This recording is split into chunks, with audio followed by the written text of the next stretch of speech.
Hi there. We are doing example number 7 now out of our Algebra 2 5a-2 section where we're factoring some trinomials. So now we're taking a look at some different situations that happen, like what do we do when we have a negative number on our constant on the back. Well, it's going to change a couple little things. We're going to have to worry about how we multiply, but most of it's going to stay the same. In order to get an x squared, we need an x and an x.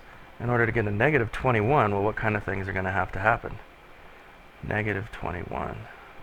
Well, one of our numbers is going to have to be positive, and the other one's going to have to be negative. This is going to be weird. So let's start playing with some tiles. Throw my x squared over here. Now, in order to get negative 21, I need a whole lot of not those positives, but these negative guys here. In fact, 21 of them, right? So I'm sure you don't want to watch me do this, so I'm going to hit pause for a second and magically make them all happen. So, bam, there we go. I've got 21 of my little negative numbers here. Well, what does that mean is going to happen here? I've got x and x, and this is some kind of 1, 2, 3, and this is 1, 2, 3, 4, 5, 6, 7. So we've got to decide whether we're adding or subtracting here and how that's going to work for us. Well, if my 7 was the negative number, I'd end up with a whole lot of these negative guys over here, and just a few of these 3's being positive. Is that going to be what we want? Well, if I only have 3 positives and 7 negatives, is that going to make a positive 4? I don't think so. So that's probably not what we're going to want to do here.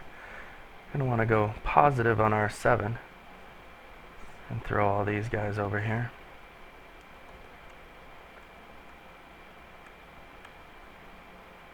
And doesn't that look lovely?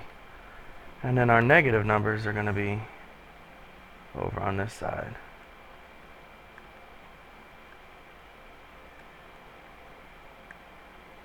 Just like that. Well, what's going to work out here? These 3 have to cancel these 3 and leaves us with 4. Where did we want 4 from? Right there. So that's why we're going to go with our negative 3 and our positive 7. I'm going to do the same thing down here on my box method. I've got positive 7 giving me 7x, negative 3 giving me minus 3x. Together, when we combine those like terms, that's going to give us our positive 4x. So I've got x plus 7 and x minus 3. Now, one little trick to this, whatever our symbol is that we have going on over here, wasn't that fun? That symbol there tells us what our bigger number is going to be when we're looking at our factors. 7 is going to be positive because this is positive. And when we put a positive and a negative together, the bigger number is the one that keeps the sign. We might remember that from middle school for some reason, but most of us don't. So whatever our bigger number is going to have to be the sign of this guy. So it just kind of helps us on our little guessing and checking as far as which place things are going to go. Example number 8 here. A little bit scary. We've got a y. Why ever would we put a y in that spot? But it'll be alright. I'm going to put my x here and my x here because that's the only way to multiply and make x squared. How do I multiply and make a y squared? Same way with a y and a y. One's got to be positive, one's got to be negative. There's no other way to make this a negative 10y squared. And so all that leaves us with is the exact same thing we've been doing. How do we multiply and make this? Well, we need a number here and a number here. We've just decided that that's going to be negative and that's going to be positive.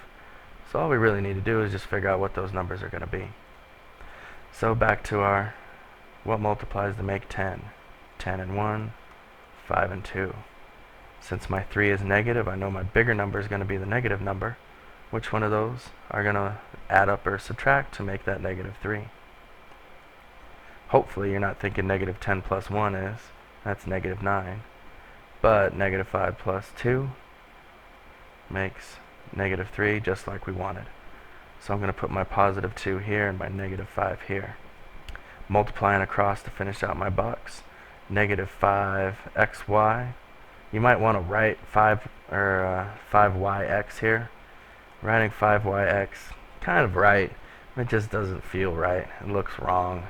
We always put things alphabetically, put the xy there. That way we know when we go to put these together here, 2xy, that we're going to be able to combine those like terms because the letters are in the same order. It makes us feel a little bit better about doing that. So putting those together, negative 5xy plus 2xy is our negative 3xy. And so we're done. X plus 2y as my binomial on the top, and x minus 5y as my binomial over on the side. Why does he look so sad? That's too bad. Anyway, let's go ahead and take a look at example 9. I think you can give it a try on your own. What's multiplying to make that 8?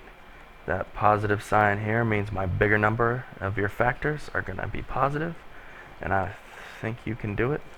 So go ahead and hit pause and give it a try. Example number 10. Now we get to scare you by the fact that we put this big old 2 right here in front. It's the worst thing we can do. Just make things more and more complicated, right? So now I've got a 2x squared that's going to gotta go here, and a positive 10 out here. At least we keep giving you that 10. It's nice and easy to deal with. So I got my 2x squareds. You can put them this way, you can put them that way. It doesn't really matter. I'm going to put it this way because I'm in charge, so I get to do that. Now I need 10 of these little positive green guys coming out here, so I'm going to magically make those appear for you. So now I got these 10 little guys down here.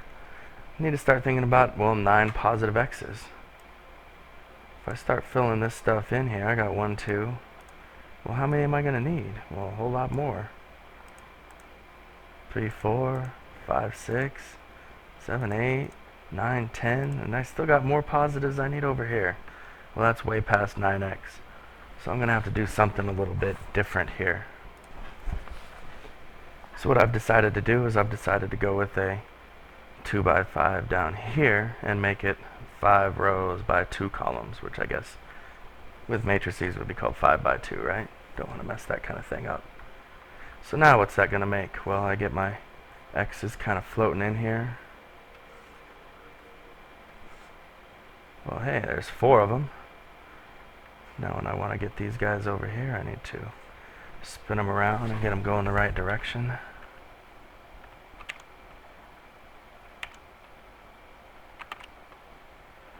So how many of those do I have? Well, hopefully it is 9. 1, 2, 3, 4, 5, 6, 7, 8, and 9. That worked out. Alright, so I've got my combination that I need to look for here. So I've got x and x along the side. I've got 5 of these little guys along this side. I've got another couple of them up here, and 1 more of these up here. So that starts letting me know what my binomials are going to be. I've got x plus 2 and 2 x's plus 5. So when I start writing things out, I got my x and my 2x here. I'm already guessing that's going to be plus 2, and this one's going to be plus 5. Well, 5 times x gives me 5x, and 2 times 2x gives me 4x. So that's exactly what happened here. We ended up with 2 times 2 making the 4 in the middle here, and that's how we get that 4x here in the same way. 5 times x gives me the 5x there, adding up for a total of 9x. So I've got my x plus 2 and my 2x plus 5. Now, sometimes we're going to write things that way, but we don't like having our non-1 coefficients over here on the back end. So instead of writing it that way, what we really should do is write 2x plus 5 and x plus 2. There's no real difference, but like all kinds of things in math, there's certain ways people like to do it, and this is the way we like to make it look, just because it feels better, and we get our bigger coefficients out here in front. Alright, we got one more example we're going to take a look at here. Example number 11, dealing with that 3. I'm just going to do the box method this time and let us look at how we kind of solve the puzzle using that. So we got our 3x squared here, positive 10 going here. How do we multiply to make 3x squared? Well, it's got to be a 3x and it's got to be an x. How do I multiply to make a 10? Well, if we haven't figured these ones out by now, 10 and 1, 5 and 2. So it becomes a little bit of guess and check work on which ones are going to go in which spot. What am I going to put here? Well, the one I put here is going to be the one that gets multiplied by my 3x in order to go into this spot. So I've got to be careful about my combinations. If I put a 10 down here, 10 times 3 is going to make 30x. That's already way too big to make my 17. So I'm probably not going to go with that one. Just because I've done this kind of thing before, I'm going to take a good guess and put my 5 here and my 2 here. 2 is going to give me 2x over here. 3 times 5 gives me a positive 15x. Well, 15 plus 2 just happens to add up to make 17x's like we wanted right over here. That's a disgusting arrow. Sorry you guys had to see that. So 3x plus 2 multiplied by x plus 5. Now again, sometimes you might drop a number in here and drop another in here and then add these things up and just see it's not going to work. It's okay. It's the way math is. Sometimes you have to try and then fail, only to get back up and try again. But these guys are just like little puzzles. You just kind of plug your different combinations of numbers in there and see which ones are going to work, and eventually you'll find one. Alright, that leaves us example number 12. I think this one's going to be up to you guys. Think about what multiplies to make that 8. And remember that with the 5x dropping in here, somebody's going to get multiplied by 5 when you're working down to this spot. So think about that. Plugging stuff in, see which one's going to work. I'm pretty confident you guys are going to be alright. We'll see you next time. Thanks.